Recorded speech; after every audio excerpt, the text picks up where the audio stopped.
Mesdames, Messieurs, bonjour. Nous allons parler aujourd'hui de la violence du bulletin que les Gabonais ont mis dans l'urne le 12 avril 2025. Aujourd'hui, nous voyons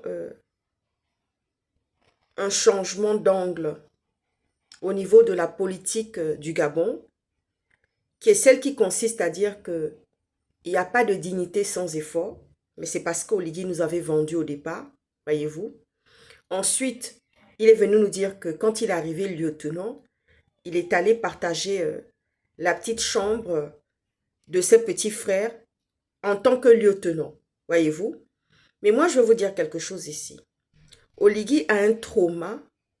Vous voyez ce que je veux dire? D'ailleurs, il l'a dit quand il a jeté toutes ses familles à la rue.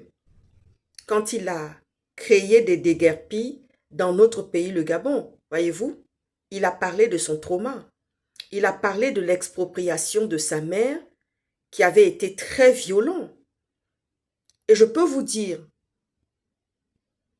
je ne suis pas dans les secrets de Dieu, mais quand sa maman lui en a fait part en disant « Mon fils, ce n'est pas comme ça qu'il faut faire », il lui a dit « Mais maman, quand on t'a exproprié, est-ce que tu as été indemnisé?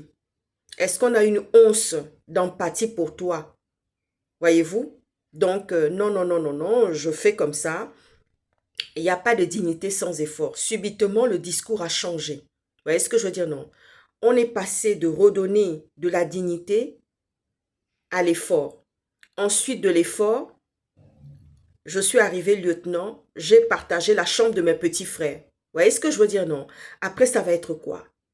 J'ai eu des larmes aux yeux depuis 2 jours en voyant cette maman de Malibé qui a été expropriée sans indemnisation, voyez-vous.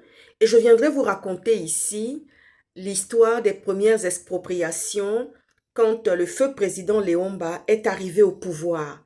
Mon grand-père m'a raconté comment est-ce qu'ils étaient là, comment est-ce qu'ils avaient indemnisé les familles et on les a relogés sur un autre terrain pour aller construire.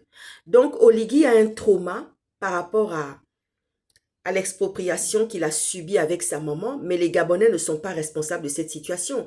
Et j'aimerais voir les anciennes photos de la maison, parce qu'on voit une belle maison, Los Angeles fortifiée, avec une belle forteresse autour, aux côtés de la maison de la maman de Malibé. Je me demande si ce n'est pas ces gens-là qui sont allés demander aux autorités gabonaises de sortir cette maman-là de cet endroit, parce qu'elle a un accès sur une voie rapide, et puis elle a un accès de l'autre côté. En tout cas, à très bientôt.